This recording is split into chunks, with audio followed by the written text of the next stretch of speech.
Illegals voting, and no dumbest bill in America. This is Mark Fisher with Mark and the Millennials and the Millennial. Joining me today is, of course, Christopher Hopkins on the other side of the camera. Welcome, everyone, to this episode of Mark and the Millennials. This podcast has a title of Illegals Voting. Guess where these individuals are going to be allowed to vote? It's kind of a hint. The last city that illegals should be allowed to vote, guess where it is? Washington, D.C.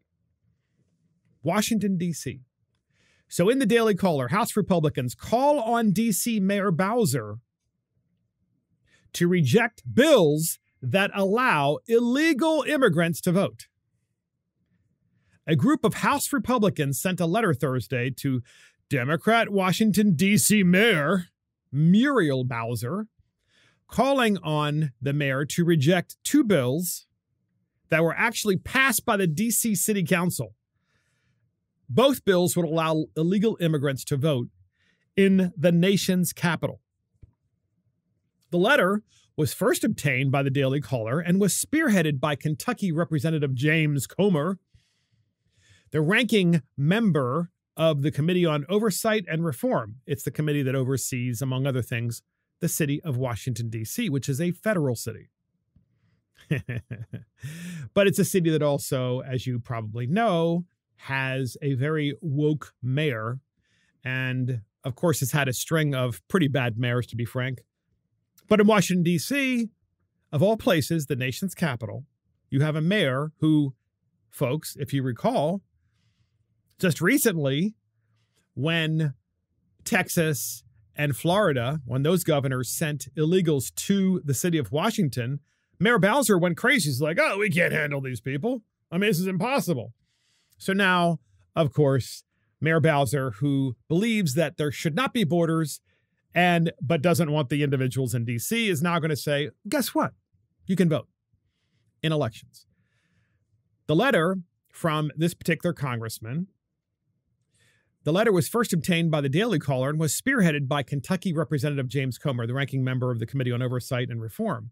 In the letter, the lawmakers criticized two bills passed by the D.C. City Council that allow illegal immigrants to vote in D.C. elections for local positions, including for mayor as city council members.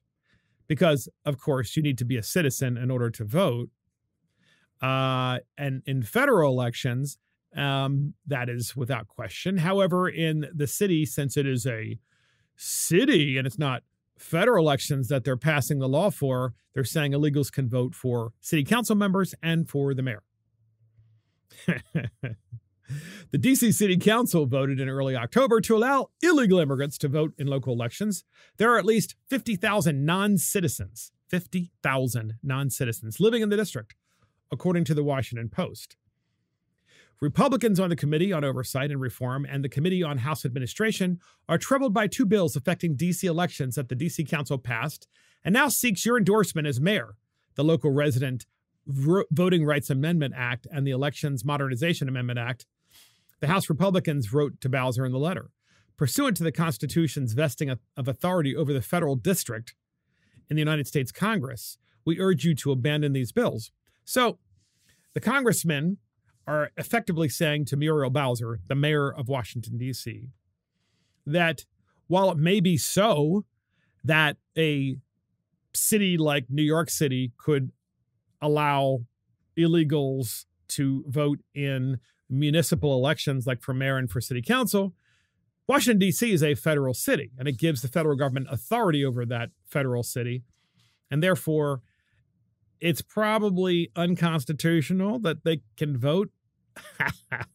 I'm going to hear it from the podcast listeners. Of course it's unconstitutional. Of course it's unconstitutional. And folks, this is one of the things that obviously needs to be fixed anyway, because how can anyone in this country say, oh, well, you can't vote in federal elections, but you can vote in local elections because the Constitution says, that's what it says. Well, how can anyone who's not a citizen be allowed to vote?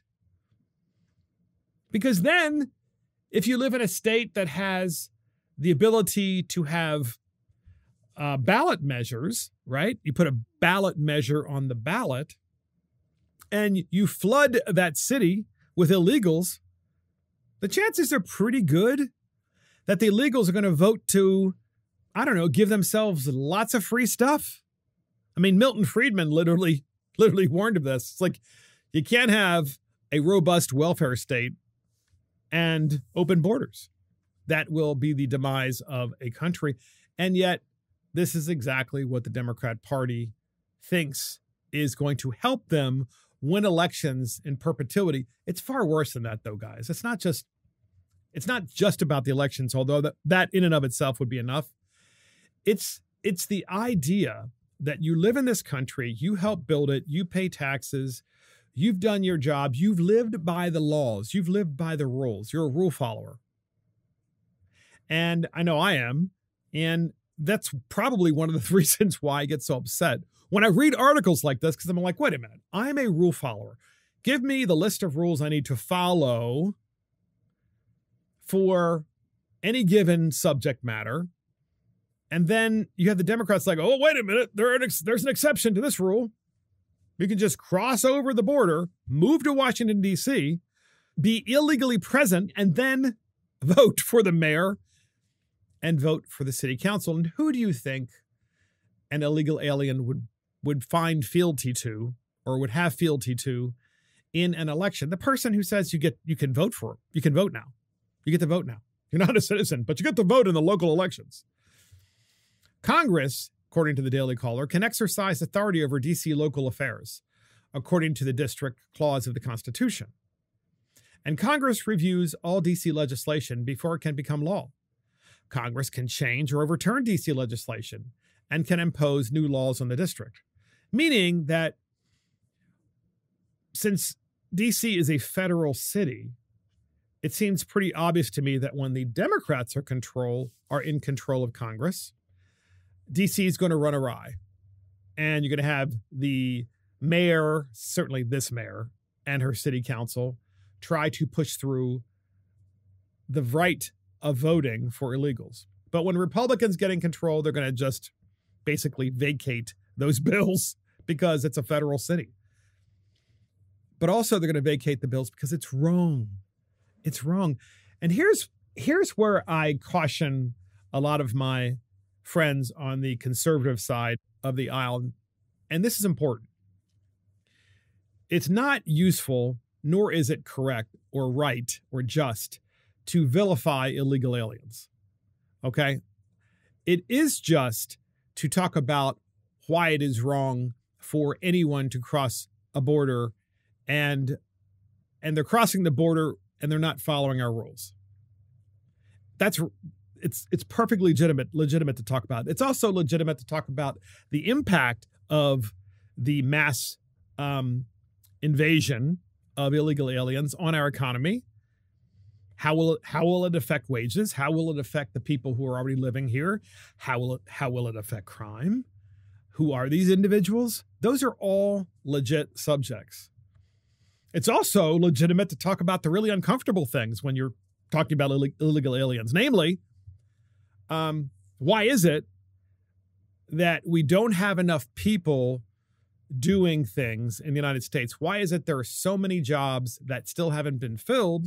Now, granted, the economy is definitely in recession, but there are still plenty of jobs that aren't filled. Have you ever tried to hire a tradesperson to put in an electric outlet or hang a light for you or have some plumbing repaired or have some simple carpentry done? I mean, it's very difficult to get anyone to come out to your house to do it. And it's not just because, they want to charge you a fortune. That's always a given. But it's also because there aren't enough people doing those things. Now, as the economy slows down, in theory, the demand will decrease or perhaps collapse, and you'll have far more of those individuals than you need, in theory. But look, the truth is, we do not have enough of those people. So how is this related to illegal immigration? It's related to it because you have to ask yourself, why are we still paying people? And why do the Democrats want to pay people to sit on the couch who are able-bodied? I'm talking about just the able-bodied. Why do they want to continue to do that? And then at the same time, have all of these illegal aliens coming into the country And this is the difficult part of the subject I warned you about before, many of whom actually do want to work. Okay? I do think that's true. I think many of them do really, truly want to work. But the fact of the matter is, they still need to come here legally. And that is the point. It's also the point that we ought not be paying people who are able-bodied, ladies and gentlemen, to do nothing. And yet that is a very common occurrence in blue states. Certainly it's a very common occurrence in Washington, D.C. I mean, in Washington, D.C. and in the greater Washington area in general, there is so much money in that region. So many people who want so many different things done, whether it be at their homes or at their businesses. It's very difficult to not be able to make a decent living because it's the center of government. And since it is the center of government, you would think that no one who's able-bodied should be sitting at home doing nothing. And yet it continues to be a problem. And so the difficult subject and the difficult conversation about illegal immigration is that as a country, you would think that we would want to solve the problem of getting people off the couch who are able-bodied first before entering and letting more people enter the country legally. Okay, illegal immigration shouldn't happen, period. But before we even have the next conversation, like, well, how many people do we want coming into the country annually? And why do we want more people coming in annually? What is the reason? Is it to assist our economy, to augment the economy, to fill certain areas of jobs that aren't currently filled?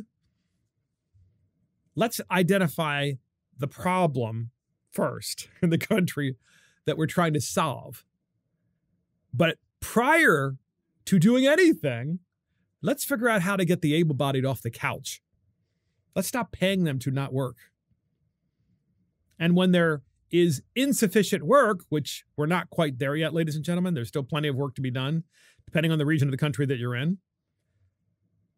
But when there's insufficient work, then there's still other things that can be done. I mean, Biden passed this $1.2 trillion infrastructure bill. I mean, in theory, it's supposed to be shovel ready. You need to build bridges and roads and sidewalks and, God knows what else. And those are low skill to no skill jobs, many of them are. So if we have an underclass of individuals who are low skill or underskilled, here's an opportunity to get up and out. And yet I can guarantee you that those individuals, whoever they may be, will not be doing the work. It'll definitely be somebody else. It'll definitely be probably the illegal aliens coming into the country, while the other people are still being paid not to do anything.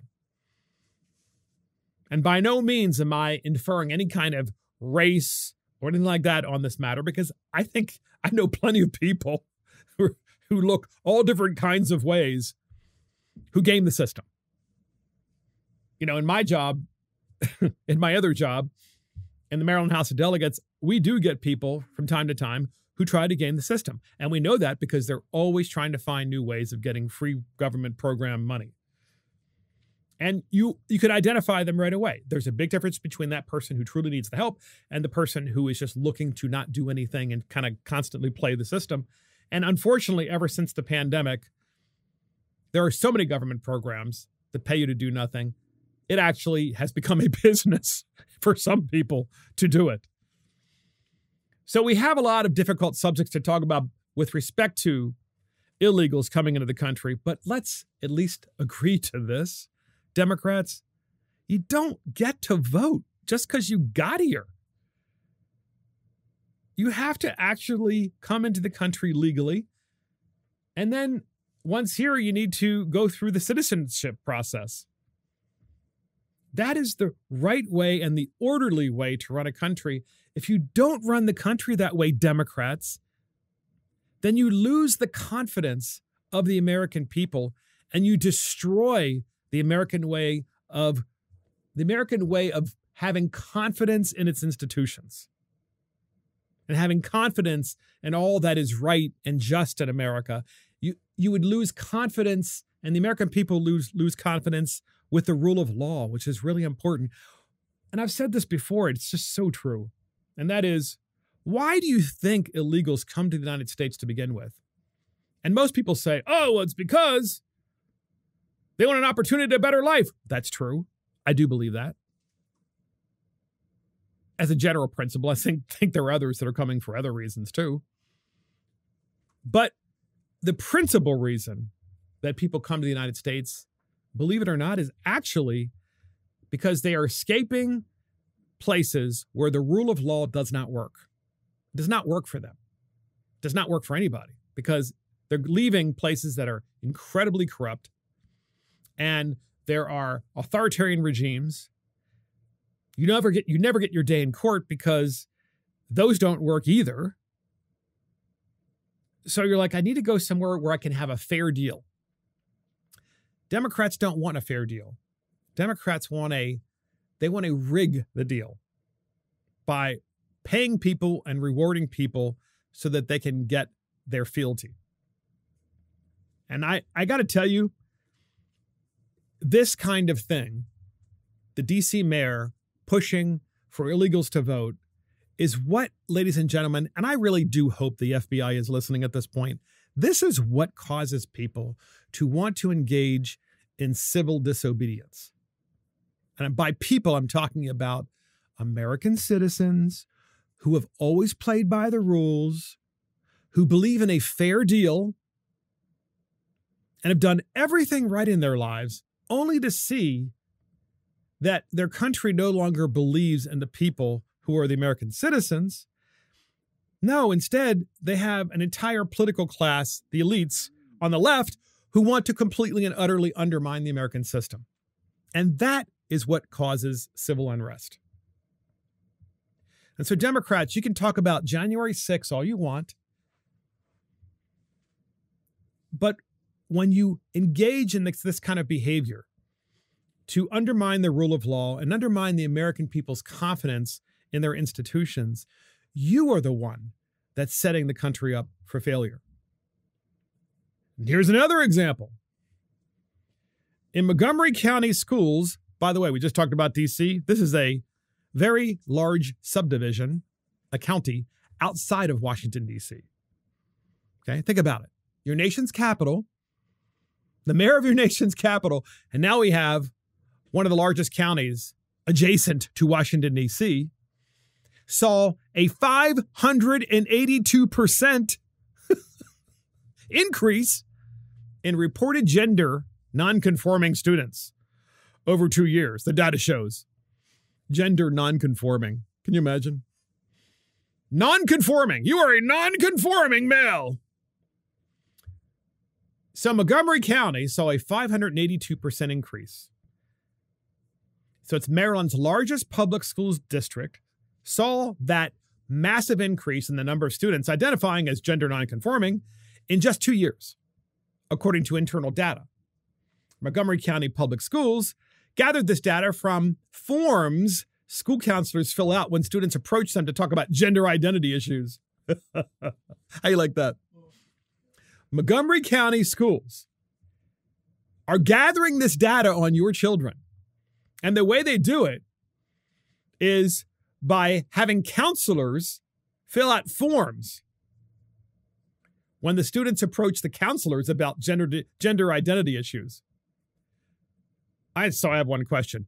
Wouldn't the first point the counselor should ask is, you might want to talk to your parents about this. In fact, you have to talk to your parents about this. And that would be the right way to go, except that, ladies and gentlemen, in that same state of Maryland, the General Assembly passed a series of bills that require that from K to 12, gender identity nonsense, and it is nonsense, be taught in K to 12. Because it's nonsense because it's teaching there are more than two genders. So Naturally, when you teach that, and this has been going on for a number of years in Montgomery County public schools, a county adjacent to Washington, D.C., where many, many, many of the people who live in that county who are adults work for the federal government. And you wonder why the greater Washington area is such a complete and utter, excuse my French, shit show. Because you have these people, I say these people, who live in places like Montgomery County who think this is normal. Oh, yeah, we want our public schools to teach our children they're more than two genders. What could be wrong with that? What could go wrong? Well, here's what's gone wrong. A 582% increase in reported gender nonconforming students in that county as the school counselors have filled out data forms on the kids when the kids come to them. Because the numbers rely on self-reporting, the near seven-fold increase from 2019 to 2022 could indicate a massive increase in the number of gender-diverse students, an environment that encourages those students to be more open with counselors or both. It's not the function of the public school system. But of course, here you have counselors and some teachers in Montgomery County that are getting their jollies off of telling children, oh, yeah, you know, you probably are something else other than what you were. I mean, these are people that are groomers. I'm sorry, they're groomers. Oh, by the way, Johnny, how's math class going? Let's not talk about that. No, let's talk about everything else but that. The data, which is not publicly available to parents or taxpayers, was posted to Twitter on October 6th when educator Alicia Elberhart Bliss, you gotta love the hyphenated names in Montgomery County, shared an image of a slideshow presented at a meeting of the district's Pride Alliance. During the 2019-2020 school year, a total of 35 students reported gender nonconformity to a counselor, including 4 elementary students. Can you imagine? How do you think it's happening in elementary school? It's happening because it's being taught. It's being taught to your children. 19 middle school students and 12 high school students. So it wasn't enough for MoCo, as we call it, Montgomery County, to teach children who are in high school. Oh, no. They had to push it down to middle school and then push it down to kindergarten, too. These are sick people. The people that are engaging in this and the people that think this is normal. I'm sorry, it's not normal. And you want to know why it's not normal? And I want to be really clear to the podcast listeners and to my Democrat friends. It's not normal because you're pushing it on children. That's why. And so talk about a tale of two states. Montgomery County, Maryland, adjacent to Washington, D.C., where many of those people who are adults, who are all in on this nonsense, work in the federal government in Washington, D.C., because they commute back and forth from Montgomery County.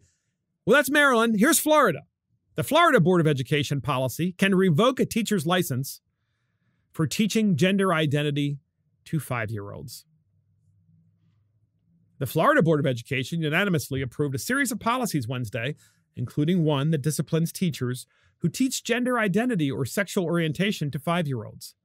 Under the policy, teachers could have their licenses suspended or revoked if they break Republican Florida Governor Ron DeSantis' parental rights in education law, which prohibits lessons on gender identity and sexual orientation from kindergarten through 3rd grade.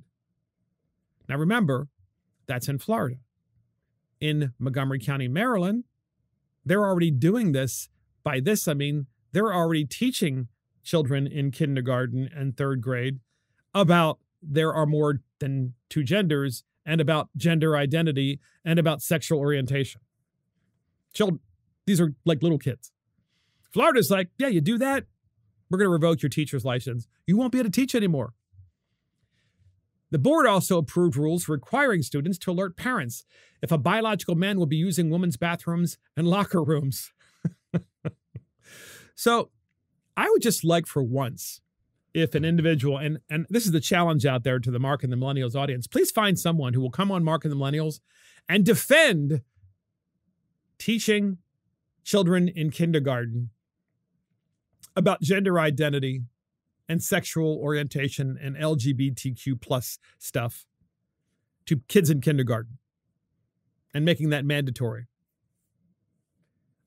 So please find somebody who's willing to come on Mark and the Millennials who wants to defend that. It would be fascinating to listen because it's sick. Today, we joined to uphold the right of parents to raise their children as they best see fit, State Board of Education Chair Tom Grady said in a press release. This is from Florida. The rules and amendments we approved will support the safety of students and ensure Florida continues to provide high-quality education to every child. The rule explains that if a teacher intentionally teaches gender identity or sexual orientation before 4th grade, they are subject to revocation or suspension of the individual educator's certificate or the other penalties as provided by law. So there you have a really interesting dichotomy, right? You have one state, blue state, Maryland, which is all in. Certainly this place, Montgomery County, Maryland, which I said is a massive jurisdiction with over 1 million people that live there, teaching children, and they can't wait to teach your kid. They're so into this stuff. This stuff meaning teaching people there are more than 2 genders. No, there's not just a boy and a girl. No, Janet, there's that other thing too, you know? What do we call that, Chris? What do we call the other sex? I caught him off guard. It's like, there's not just a boy or a girl anymore. No, little 5th graders. We have a boy, we have a girl, then we have this over here. You know, it's like non-conforming. We just made it up. There's no basis for it in science. And we also can't wait to tell you as a 5-year-old who's in kindergarten either, we can't wait to tell you. We don't want you to learn this in your junior year. Oh, no. You'd be far too old to learn it by then. Then you might actually have your own mind. If we teach you now, we'll be able to actually indoctrinate you. Sick. And then, of course, you have Florida. It's like, no, not going to happen. Not the purpose of education. Not the purpose of education to sexualize children. So you groomers, beware, because that's exactly what it is. So next up, podcast listeners, MSNBC host Nicole Wallace, one of the dumbest people on TV, period. Certainly one of the dumbest journalists on TV. Nicole Wallace of MSNBC was with Matt Dowd. He's a political analyst on MSNBC. And as you can tell, when the election is getting closer, you always have this problem with some media outlets, if not most, where they try to just grab at anything they can to explain how bad one party is versus another, and they try to demonize that party rather than talk about policy issues. Ladies and gentlemen, this is where I actually, and of course we like to joke on this program. It's fun. We like to skewer the other side. We like to do all kinds of things, criticize the other side. But the fact of the matter is, what we really like to do is we like to actually talk about the policy differences and compare and contrast them, which the other side is incapable of in any way, shape, or form. The other side, of course, is always trying to criticize the Republican Party, but demonize them rather than talk about policies. And I really want to encourage conservatives in general out there to actually talk about policy differences. I think that that's actually really helpful. Of course, it's fun to joke with each other and so forth. And when you hear me call someone a groomer, by the way, I actually mean that. That is a legitimate criticism, because it is grooming to teach children, of course, who are 5 years old, that there are more than 2 genders or about any kind of LGBTQ plus stuff. It's just not the place, the time, and it's not the function of public education. Nonetheless, on MSNBC, Matthew Dowd was on with Nicole Wallace, and he basically did the old Republicans are like Nazis because they care about inflation. So in other words, don't talk about, once again, what's happening in the economy. Don't talk about what's happening in the world. Don't talk about specific issues to try to provide individuals who are watching your program information that's useful. Instead, just try to demonize one side and don't ever cover policy whatsoever. It's just really weird what's happening to MSNBC, ladies and gentlemen.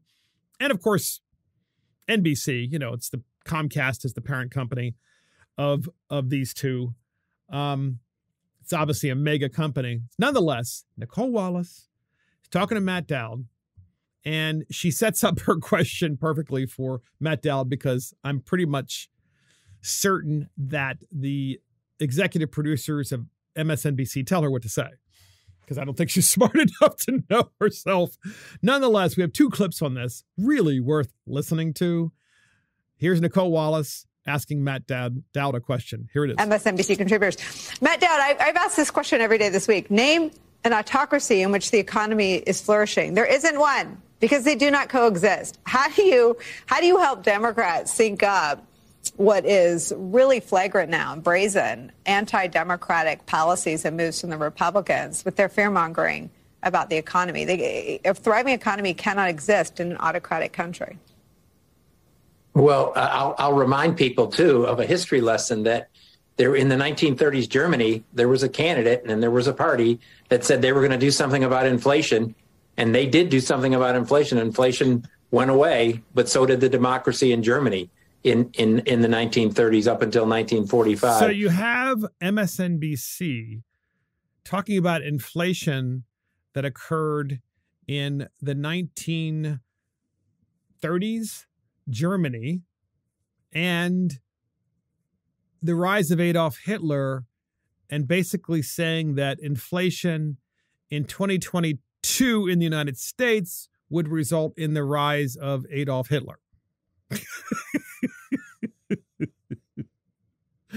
So Nicole Wallace asks Matt Dowd, and of course Matt Dowd makes that connection right away, intentionally. Oh yeah, it's got to be about, the Republicans and Nazism. So I just have some questions for you out there in podcast land.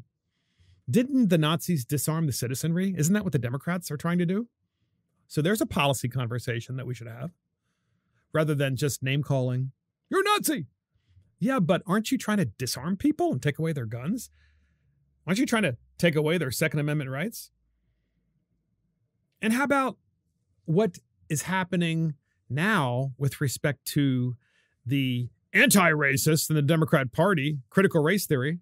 Namely, the Nazis tried to dehumanize an entire race.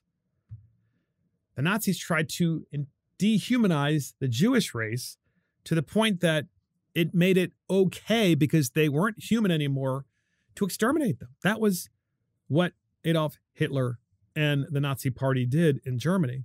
And now today, Matt Dowd and Nicole Wallace, we have a Democrat Party that is telling people that just because of the way they look, they are racists, that they're bad people. So we have a Democrat Party that's all about gun confiscation, like Adolf Hitler, but the Republicans are Adolf Hitler. And then we have a Democrat Party that wants to indoctrinate your children with CRT, telling them that they're awful people and they should self-flagellate because of the color of their skin, and that there are more than two genders. So you have Matt Dowd and Nicole Wallace incapable of talking about all of those policies individually and debating them on their own merits or lack thereof. But instead, they're just like, Republicans, because they're trying to fight inflation and that's what they're talking about, they are just like the Nazis. Because remember, that's what Adolf Hitler did. He rose to power by talking about inflation and, got rid of the government there that was more democratic. So then we have another clip with Matthew Dowd and Nicole Wallace, where Matthew Dowd says the problem with inflation I know what you're going to say your problem with inflation is, podcast listeners. Your problem with inflation is when you go to the store to buy food, I'm talking about the basics, it costs too much. Things cost too much money. And each week you go there, they seem to cost more. That's your problem with it. Understandably, by the way. But Matthew Dowd's problem with inflation is the media is reporting about it too much. The media needs to stop reporting about inflation. Listen to this. Here they are again. We have the second clip, and here it is. You do it every day, but there's too much reporting on something voters already are aware of, and not enough on what voters may be unaware of, which is the threat to democracy, and then what that might mean. What is the results of that? It's not only will an economy flourish, it's will you have any equity in an economy? Because what happens when you lose a democracy, the economy becomes the service of the tribe in power, of the people in power, of the certain element of people in power. And then you add on to that, you begin to lose freedoms when you lose a democracy. So reproductive choice, there's no aspect to sort of get that back. Gun reform, minimum wage increases, all of those things are put at risk. So you have Matthew Dowd saying they're reporting too much about inflation. And as a result, with the media talking about inflation too much, what's likely to happen is the wrong people will get in power.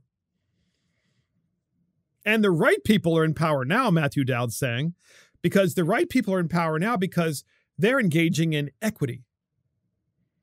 Equity. Equity, of course, means to Democrats equality of outcome. But if Republicans get in, they won't engage in equality of outcome. They might actually engage in gaining equity in your house by being able to afford to buy a house. Imagine that. How awful, those damn Nazis. And then Matthew Dowd continues, well, the Republicans are not going to engage in gun reform. But I thought that was exactly what Adolf Hitler did, except that he confiscated all weapons so that you could no longer defend your family and yourself against an all-powerful government, a government that kept getting more and more powerful by the day. Yet that's what the Democrats want to do. They wanted to expand that, which is, of course, why they want to get rid of the Supreme Court or stack the Supreme Court, because the Supreme Court currently, in its current form, has a majority of members who actually are supporting the Bill of Rights. Imagine that, finally. And by the way, how did they get there, by the way? How did we even get to this point where we have a Supreme Court that actually believes in the Bill of Rights? I think his name was Donald Trump. I think he's the one that appointed the people there, for the most part, who are pushing the court to the point of finally creating and restoring the freedoms, I should say, that have been memorialized in the Bill of Rights. And then Matthew Dowd talks about reproductive choice. Republicans are Nazis because they're going to take away your reproductive choice. And yet, when you talk to most Republicans that are out there, what they're most offended with is the idea that a perfectly healthy baby in a civilized society can be aborted in the 9th month, and that the Republicans also believe in the Constitution, where you return this decision back to the states and let the states decide. But that's not what Matthew Dowd and Nicole Wallace believe. As you can see, they just can only talk about the superficial stuff. Republicans bad, Republicans Nazis, Democrats good. They're about equity. By the way, equity always leads to socialism. Always, because that's really what equity is. And socialism is the very definition of eliminating your freedom. Your economic freedom is eliminated under socialism. You're no longer free. You no longer have liberty under socialism, because no matter how much you work, you don't get to get ahead, because you must have the spoils of your work sent to the government, all of them, and then the government redistributes equally so that there's equity. So why in the hell would you work? That's Marxism. Of course, that's exactly what the Democrats want. But remember, under the Marxists, in the Soviet Union, somewhere in the neighborhood of 20 to 40 million people were murdered in the name of communism and Marxism. But don't forget, the Republicans are the Nazis. So next up, podcast listeners, SNL, Saturday Night Live, actually making some humor and kind of fun of Nancy Pelosi and Chuck Schumer. And also, of course, the usual, they're making fun of Republicans too, as they should. Because SNL is supposed to be a comedy show that kind of spoofs and makes fun of everybody. But of course, it's become so super political, as you guys know, over a number of years. They have skewed very much towards the NBC Democrat side. Somehow, someone gave SNL, which is also owned by NBC and Comcast Universal, somehow someone from that mega corporation, which is very far left, gave them the right to actually make fun of the left a little bit, which is healthy-ish. But it also tells you how uncomfortable many of the people are who are in media with the policies of the Democrats. They're just kind of really getting tired of and afraid of being associated with many of those policies. So we better hedge our bets and make fun of the Democrats too. So we have a clip on this, and here it is. The committee showed a never-before-seen video from January 6th of a desperate Nancy Pelosi speaking on the phone with Mike Pence, which to Pence counts as adultery. In the video, Pelosi said that she wanted to punch out Donald Trump and knew that if she did, she'd go to jail and be happy. I assume because she owns stock in private prisons. So, of course, making fun of Mike Pence, calling Nancy Pelosi during January 6th. And Mike Pence, of course, is a devout Christian, and he can't call another woman because obviously he'd be engaging in a sin. That's the humor that SNL is making. And at the same time, of course, making fun of Pelosi and the rest of the gang. I mean, that's healthy. Okay, that's healthy humor to make fun of both sides. We probably need more of that so we can laugh at ourselves. And Bill Maher does the same thing. I think of course, Bill Maher is very much of a leftist, but in the traditional sense. SNL, of course, for the most part, those guys don't really have their own minds. I think they've pretty much done what they're told to do. This is new. This has been going on for a little while now, where they're actually beginning to come out of their shell and make fun of both sides. So way to go, SNL. Maybe there is hope for Comcast Universal, but I doubt it, actually. So next up, podcast listeners, in the Wall Street Journal, there's this really, really good opinion piece from James Freeman, and it's titled, "Bill Gates Isn't Spending Enough." Now, this is a pretty remarkable article, and I do have to give kudos to the Wall Street Journal because it's one of the few papers left that actually has investigative journalists, people that prior to writing do a great deal of homework rather than just writing what they believe or writing an opinion. They actually do homework. And this is important. And while this is, of course, in an opinion piece, there is a great deal of data and information in this piece that backs up what Freeman is saying. It's important, too, because it goes to all of the climate folks that are out there that want to go all in on, the climate alarmists. This article really exposes, I think, the raw nature of what Bill Gates is about and his goal of pushing more and more and more climate control. I like that, climate control, because that's really what it is. You control the climate in your house. Well, they want to just control the climate of society. Bill Gates in particular. So this is worth it. This is worth the listen. In August, green technology investor Bill Gates explained how he helped persuade senators to force U.S. taxpayers to fund massive subsidies for green technologies.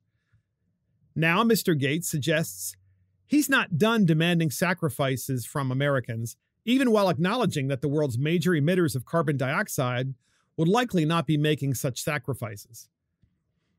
The latest message from Mr. Gates is especially disturbing because last month he seemed to have turned a corner and appeared to be trying to help passionate global warmists accept reality. Catherine Clifford of Msnbc reported in September that Mr. Gates did not agree with those who call for reduced consumption, a degrowth, if you will, of industrial society.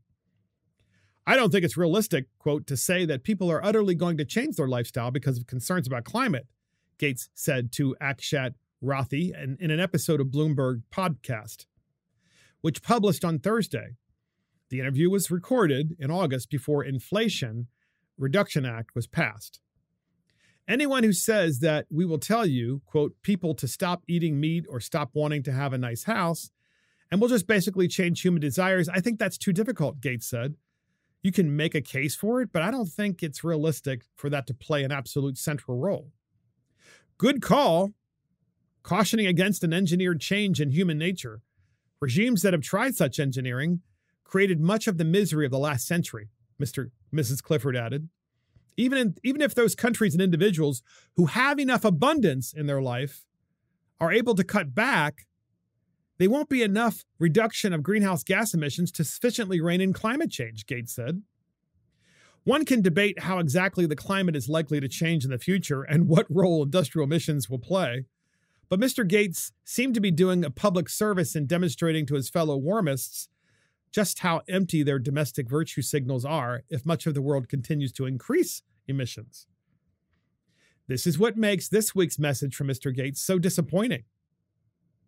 In a new letter, he strangely appears to be presenting the argument against imposing costs on the U.S.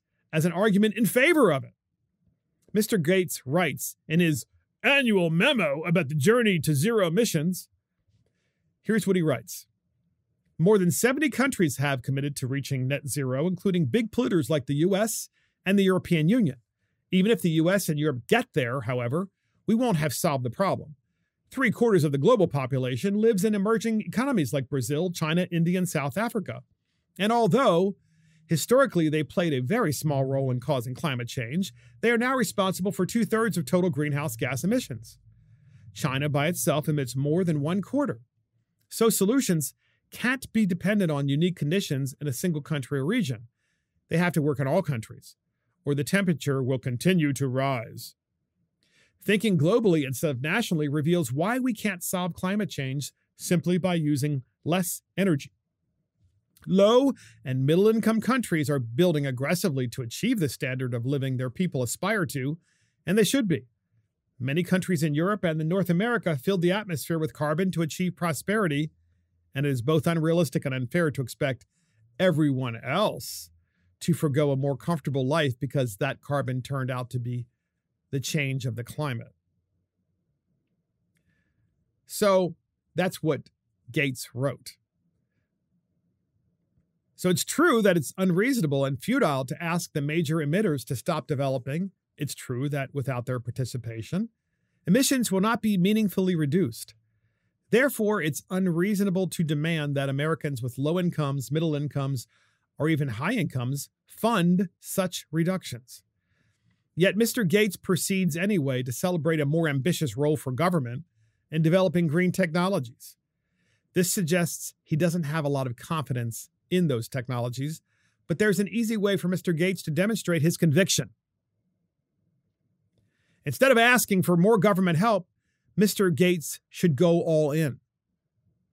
There are clearly a lot of assets in the portfolio he could liquidate to fund his green vision. His main investment vehicle often holds large stakes in railroads and auto dealerships. But there's perhaps one investment that would make for an especially powerful symbolic sell-off. The journal's Benjamin Katz of the Wall Street Journal reported in February of 2021 the following. Bill Gates is doubling down on private jet travel as the niche industry recovers more quickly amid the coronavirus pandemic than the wider commercial aviation market. The billionaire's Cascade Investment LLC agreed to team up with Blackstone Group and private equity firm Global Infrastructure Partners in a $4.7 billion deal for Signature Aviation PLC. The deal would boost Cascade's stake in the world's largest operator of private jet bases to 30% from a previous 19%. So again, Bill Gates' Cascade Investment, that's his company, is teamed up with Blackstone Group, another woke, massive corporation, and the private equity firm Global Infrastructure Partners in a $4.7 billion deal for Signature Aviation, which would increase across the globe private jet bases so that the woke get to fly on private jets in private fancy schmancy airports to avoid the commercial airports and to avoid scrutiny, while telling you you ought not fly, you ought not drive a car, at least not a combustible engine car, and you ought not do a whole lot of anything because your causing and your very existence is basically contributing to climate change while they're living a life of luxury.